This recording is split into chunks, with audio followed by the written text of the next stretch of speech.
Bien, sur le prologue de la Bible historiale, qui commence à la première page, celle sur laquelle figure tout en haut la mention du manuscrit de la British Library et sa référence dans les anciennes collections, 19 D3, page 299, qui est la référence donc, de la Bible historiale du manuscrit conservé à la British Library. Cette mention se trouve sur la première page du manuscrit, à l'initiale de laquelle on retrouve la représentation de Guillard des Moulins, représentant son livre à l'archevêque au Blanchemin. Et ici, on peut commencer à lire le début du texte et du prologue qui, en ancien français, s'appelle un proème.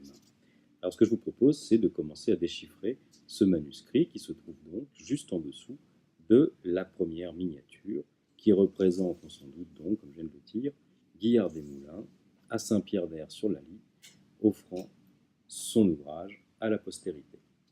Donc on peut commencer ici par la lecture du titre, qu'on voit en rouge, présenté juste en dessous de la miniature. Donc on n'est pas du tout dans la traduction de la Bible pour l'instant, on est vraiment au tout début du texte, dans une espèce de présentation, de dialogue entre le traducteur, Guillard des Moulins, et les destinataires de l'ouvrage, donc les familles, les évêques, les hommes d'église, mais aussi tous les lecteurs français qui veulent posséder un exemplaire de cet ouvrage. On voit ici donc le début du texte qui commence CY, si, commence, j'ai déjà commenté précédemment l'usage du titulus au-dessus des lettres qui indique l'absence d'une lettre, c'est une abréviation. Si commence le prologue du translateur, on fait bien attention à ces S internes, conformes aux usages antiques, on voit le S ici en fin de mot, et ici le S à l'intérieur du mot. Si commence le prologue du translateur, ici commence le prologue du traducteur. Qui translata et mit de latin en français, F-R-A-N-C-O-I-S. Évidemment, il n'y a pas de cédille en ancien français. L'usage de la cédille se répand bien après le milieu de la Renaissance, bien après 1550. La Bible historiale, H-Y-S-T-O-R-I-A-L, et on voit donc que le mot historial est bien le mot qu'emploie Guillard des Moulins, le traducteur, pour dénommer son travail, selon, S-E-L-O-N-S, avec un S à la fin de selon, qui est tout à fait académique, tout à fait conforme aux usages du français médiéval, dans la mesure où le S est senti comme une marque caractéristique des mots invariables, du cas-sujet, de tout un tas de choses dont on reparlera plus tard, mais voilà, qui caractérise en fait le fait que selon est un mot invariable, et donc on met un S au bout, comme pour le neutraliser. Les histoires, H-Y-S-T-O-I-R-E-S, et on voit ici scholastiques, donc qui translata et mit de latin en français la Bible historiale selon les histoires scolastiques. Donc le titre est très clair. Ici commence le prologue du traducteur qui traduisit et mit de latin en français la Bible historiale. Quelle Bible historiale? Eh bien la Bible historiale selon les histoires scolastiques. Alors qu'est-ce que ça veut dire selon les histoires scolastiques? Eh bien c'est l'annonce par Guillard des Moulins qu'il fait bien une traduction de la Bible, mais qu'il va suivre pour la matière biblique le texte des histoires scolastiques, c'est-à-dire le texte latin d'un universitaire du XIIe siècle qui s'appelle Pierre le Mangeur et qui avait rédigé un ouvrage à destination des prêtres et des chanoines qui s'appelait l'Historia Scholastica, l'histoire scolastique.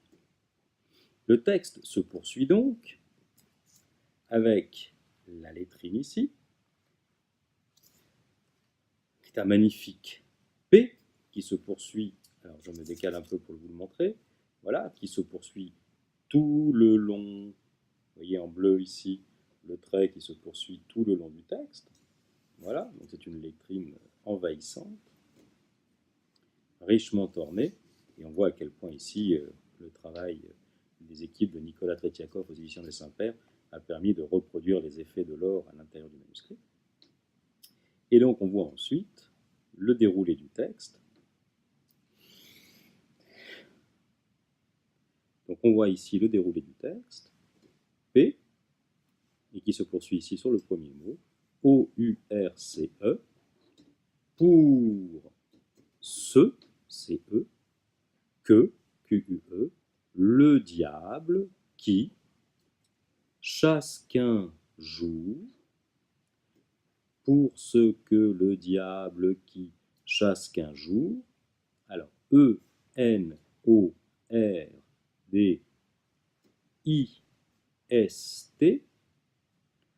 qui chasse qu'un jour, ici on a un verbe un peu particulier qui n'existe plus en français moderne, mais c'est le verbe en ordre, c'est-à-dire salir, enordu, qui enordit les cœurs, c'est-à-dire qui les rend sales, qui les met en ordure. Donc pour ce que le diable qui chacun jour enordit les LES, alors ici un mot que vous connaissez mais qui est un peu difficile à lire, C-U-E-R-S,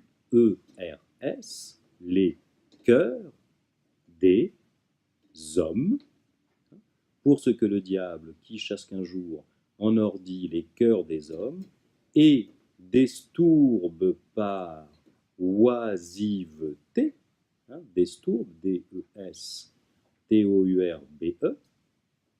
par oisiveté, par paresse, et par, P-A-R, mille, M-I-L, la, L-A-S. Alors ici on fait attention, par mille, là, il faut comprendre ici le mot là, comme on parle des lacs d'amour, des lacets, c'est-à-dire les filets.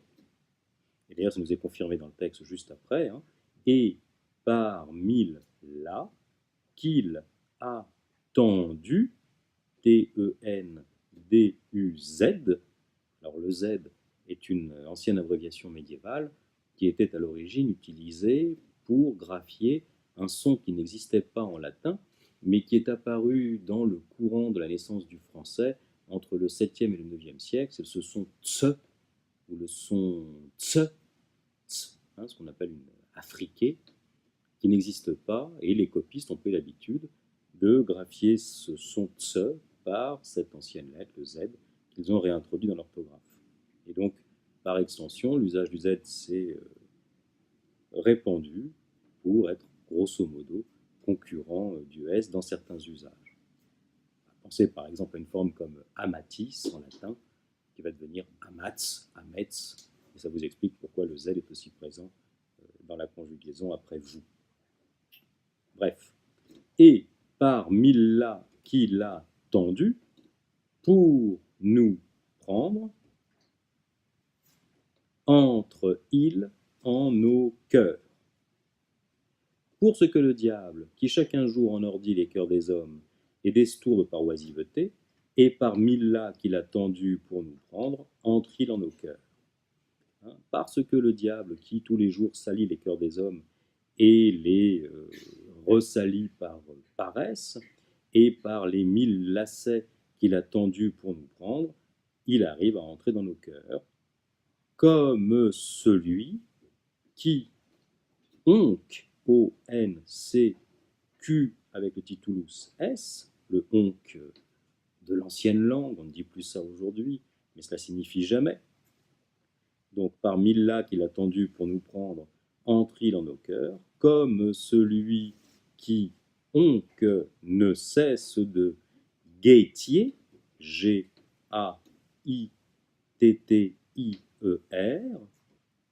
comment-il nous puisse, P-U-I-S-S-E, mener à péchier pour traire nos âmes.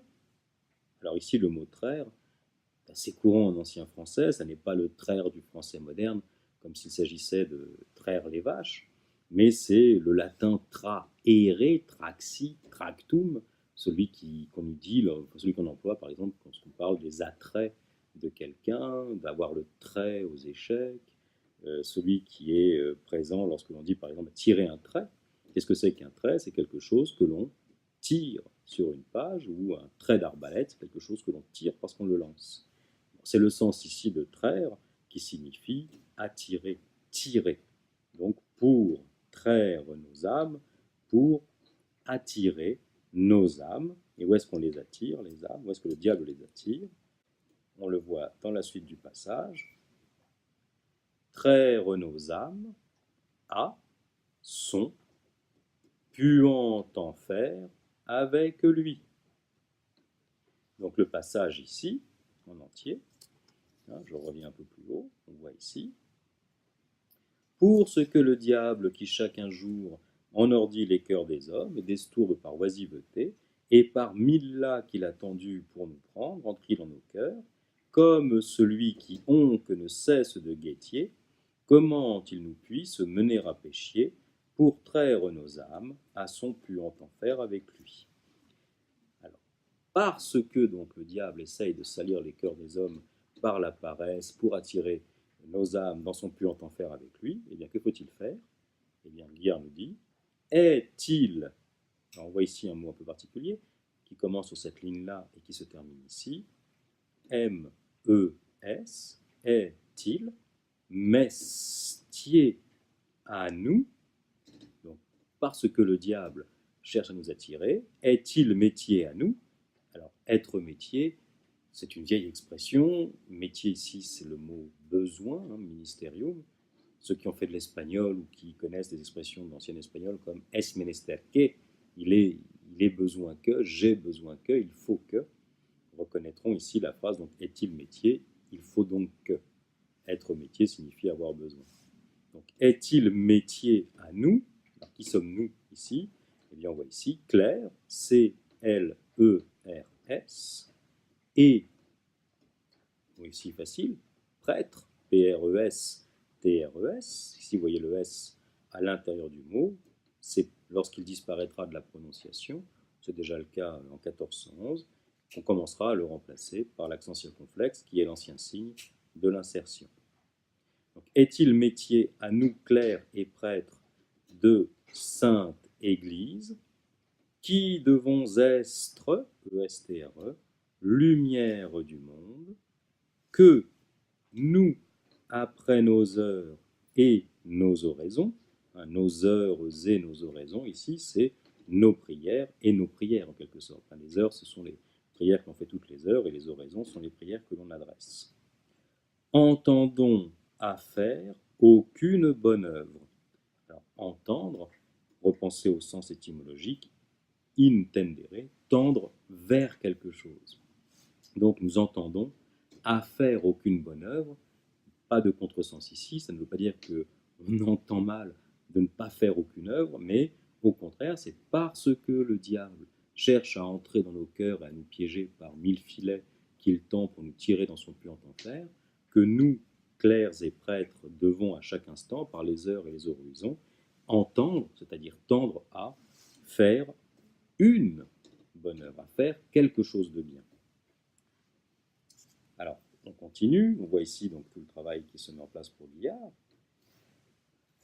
Si que le père des damnés, le diable, si que le père des damnés, le diable, quand il nous vient, V-I-E-N-T, donc ça c'est le problème des gothiques, parfois c'est difficile, les B, les V, les U, c'est probablement là que se situe la plus grande difficulté, avec un peu d'habitude, on finit par ne plus se tromper, puis il faut essayer, viens, bien, tiens, à un moment ça passe.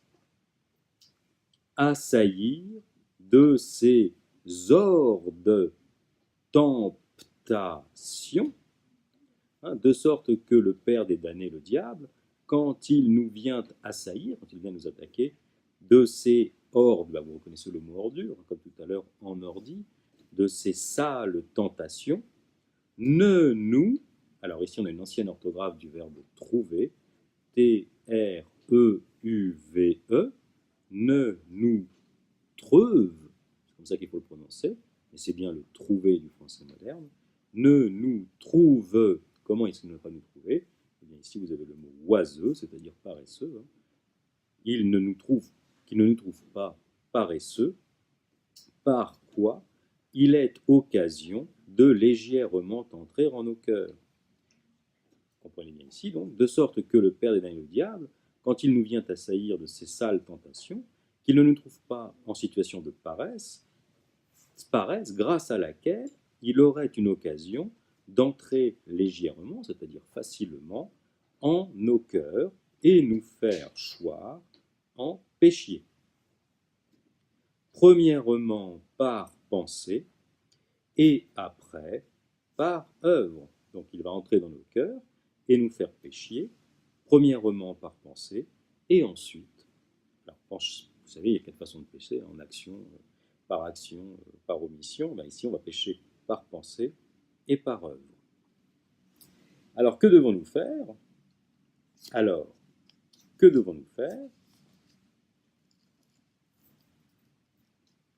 Alors, lettrine, si devons fuir toute rience, sur toute rience, fuir voisiveté, donc nous devons, en toute chose, riens ici, c'est le mot rem du latin, res rei, rem qui veut dire la chose, donc nous devons en toute chose fuir oisiveté, fuir la paresse, et entendre, comme tout à l'heure, tendre vers, toujours, à faire aucune bonne œuvre qui à Dieu plaise. Donc nous devons toujours fuir la paresse et faire quelque chose qui soit plaisant à Dieu, et qui soit en même temps au diable, contraire, et, alors ici c'est le mot A-N-U-I-E-U-S-E, le mot ennuyeuse, quelque chose qui à Dieu plaise et qui soit au diable, contraire et ennuyeuse.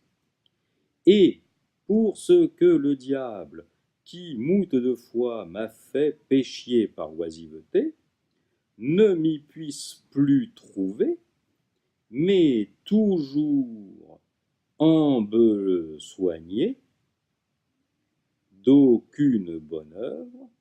Donc, et parce que le diable, qui moult de fois m'a fait pécher par paresse, lui qui m'a fait souvent pécher par paresse, ne m'y puisse plus trouver en situation de paresse, mais toujours embesogné, c'est le mot besogne ici, alors on fait bien attention, E-M-B-E-S-O-I-G-N-I-E, embesogné. I-G-N-I, c'est l'ancienne graphie pour toute la période médiévale et renaissante, c'est une des nombreuses graphies, du son gne. Montagne, pas Montaigne, embesogné, pas embesoigné. Donc ici, c'est mais toujours embesogné d'aucune bonne œuvre. Donc, et parce que le diable, qui moult 2 fois, m'a fait péchier par oisiveté, ne me puisse plus trouver, sous-entendu en paresse, mais toujours occupé à faire une bonne œuvre, ai-je, sous-entendu Guillard des Moulins, j'ai moi, ai-je, ici IE, c'est je, il n'y a pas de J dans les graphies gothiques médiévales, ai-je, qui suis, prêtre, P-R-E-S-T-R-E, et chanoine de Saint-Pierre d'Aire, Saint-Pierre d'Aire, en, alors un mot difficile, l'évêchier, L-E-V-E-S-C-H-I-E, moi qui suis prêtre et chanoine de Saint-Pierre d'Aire en l'évêchier de, et je descends ma caméra,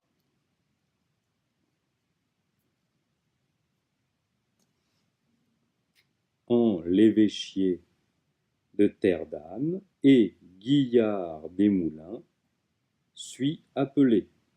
Alors, moi qui suis prêtre et chanoine de Saint-Pierre d'Aire en l'évêchier de Terre-d'Anne et qui suis appelé Guillard des Moulins, premièrement à la louange de Dieu et de la Vierge Marie, et de tous saints, T-O-U-S-S-A-I-N-S, donc moi qui suis Guillard des Moulins, premièrement à la louange de Dieu et de la Vierge Marie et de tous les saints, et après au profit de ceux qui cette œuvre verront, et au profit de tous ceux qui verront cette œuvre, et à la requête d'un bien ami spécial, qui moult désire le salut de mon âme, translate les livres historiaux de la Bible du latin en français par la manière que le maître en traite est histoire scolastique,